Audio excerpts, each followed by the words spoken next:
En la parte anterior de la serie de los autódromos más peligrosos de la historia, vimos 3 autódromos que se volvieron icónicos por ser de los más funestos y riesgosos a lo largo de la historia del automovilismo. Sin embargo, la lista es bastante grande y el día de hoy veremos otros 3 recintos que, aunque parezcan ser repetitivos y bastante obvios, les aseguro que se sorprenderán con algunos datos de esos trazados. Así que quédense en este video y sean bienvenidos a Autotip.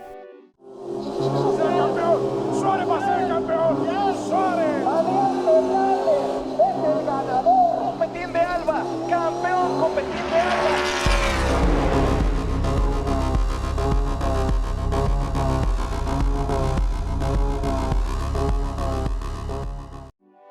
Normalmente en la primera mitad del siglo XX, los autódromos, que eran notorios por la cantidad de accidentes mortales que tenían, solían caracterizarse por haber quedado relegados en temas de seguridad. Tales eran los casos de Brooklands, Silverstone y Linas Montlhéry. Sin embargo, había otros recintos que pareciera que habían sido diseñados para acabar con las vidas de los pilotos.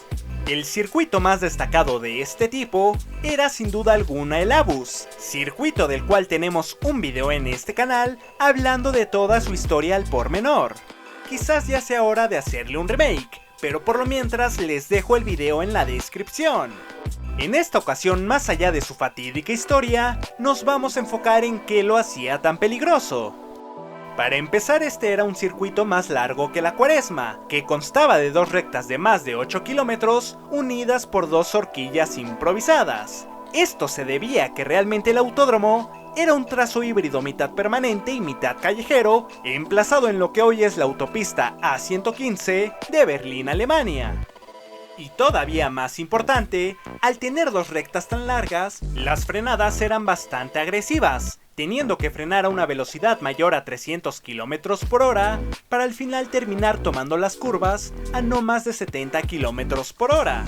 La problemática era que al ser ambas horquillas completamente planas, el espectáculo no era realmente mucho, por lo que en 1936 se construía la Nord Curve o curva norte.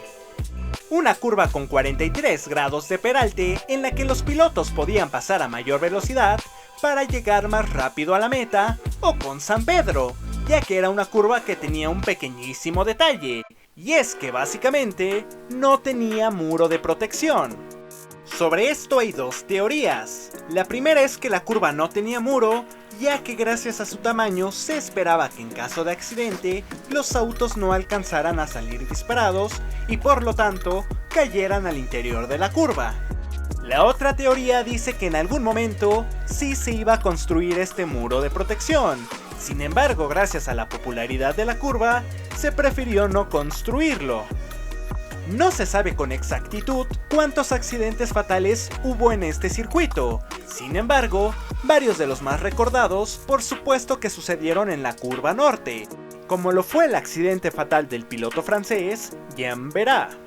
Increíblemente, tras verse cerrado en la década de los 70s, el circuito terminó renaciendo en los 90s, con un trazo bastante ínfimo en comparación al original y una curva plana. Aquí lo curioso es que irónicamente el trazo siguió siendo igual de peligroso, cobrando unas cuantas vidas más, para finalmente cerrarse definitivamente en el año 2000. Por cierto, para los que vieron el video sobre la historia del Abus, seguramente recordarán que al final de ese video mencioné que se estaba planeando hacer un nuevo museo en la grada que aún sobrevive, pues efectivamente ese proyecto se logró concluir, aunque parece ser que con un recorte de presupuesto bastante fuerte.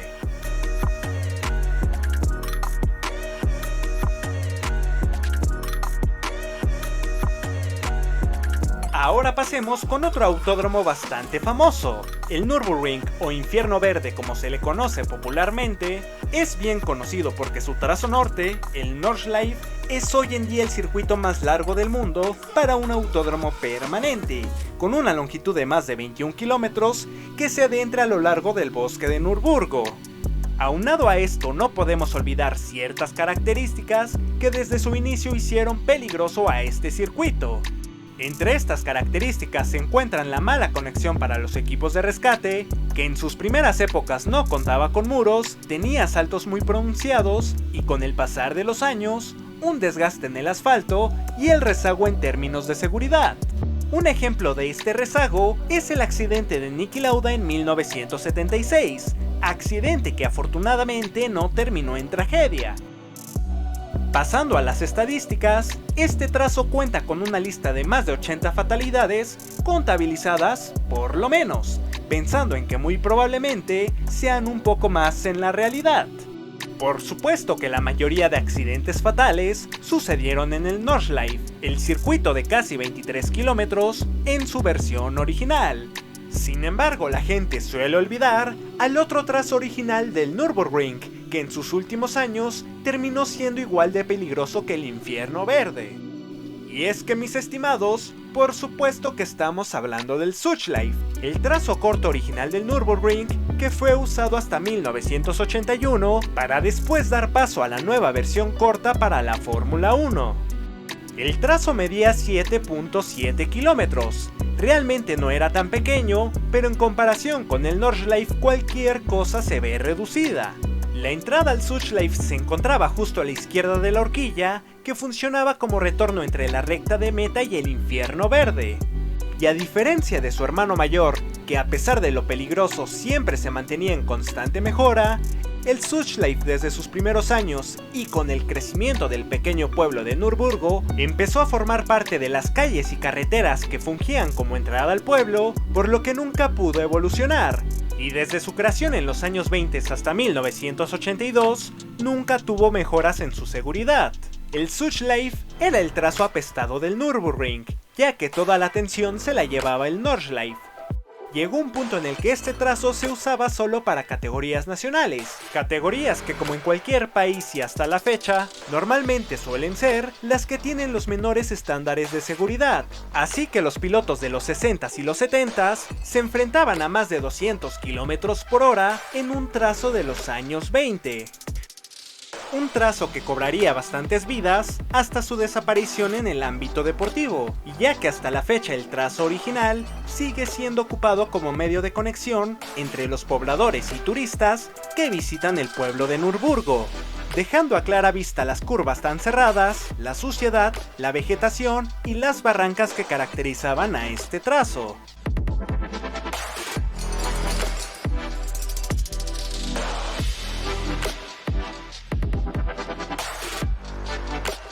En el último puesto tenemos a un autódromo que, si bien desde antes de su remodelación ya era considerado como uno de los más peligrosos de la historia, para la década de los 80s ya había pasado a ser un autódromo más en temas de seguridad.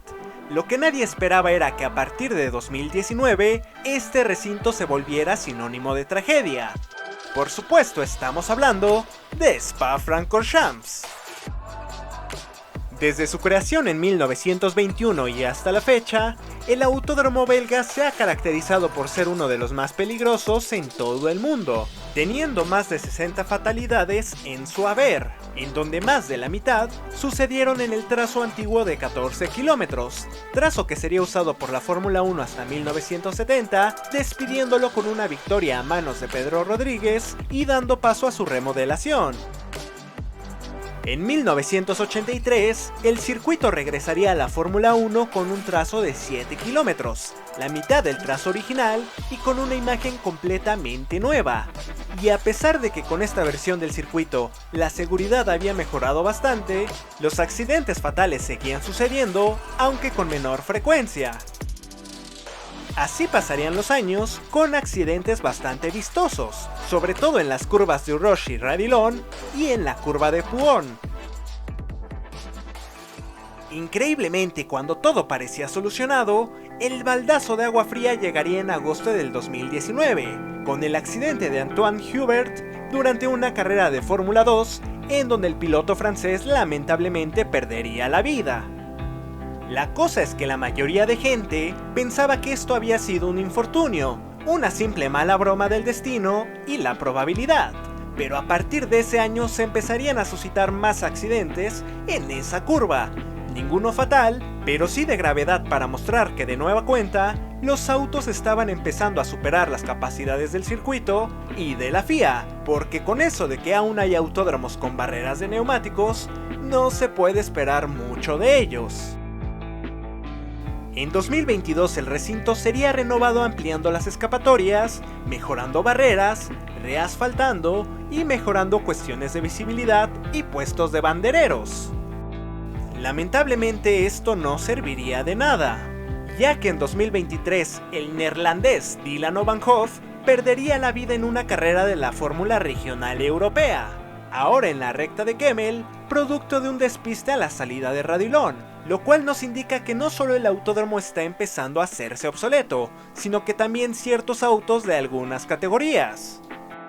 Muchos dirán que esto es normal en el automovilismo, que al final de cuentas es el precio a pagar cuando se practica este deporte. Y quizás sí, no lo niego, pero creo que eso se espera en categorías o carreras que representan un riesgo mayor por sí mismas. Tal es el caso de IndyCar en óvalos, el Rally Dakar y el Hill Climb, pero creo que cuando cualquier categoría, en especial categorías fórmulas, que pisan un trazo y ve que tanto pilotos, equipos y aficionados saben que quizás ese día alguien no sobreviva a la carrera, es porque algo debe de cambiar. No sé qué piensen ustedes, pero de unos años a ahora, por lo menos desde mi punto de vista, es un suplicio ver un accidente, despiste o un simple adelantamiento en la zona de Rouge y Radilon. Habrá que ver qué se inventan en un futuro, porque de momento el tiempo sigue corriendo y las soluciones no se ven nada claras.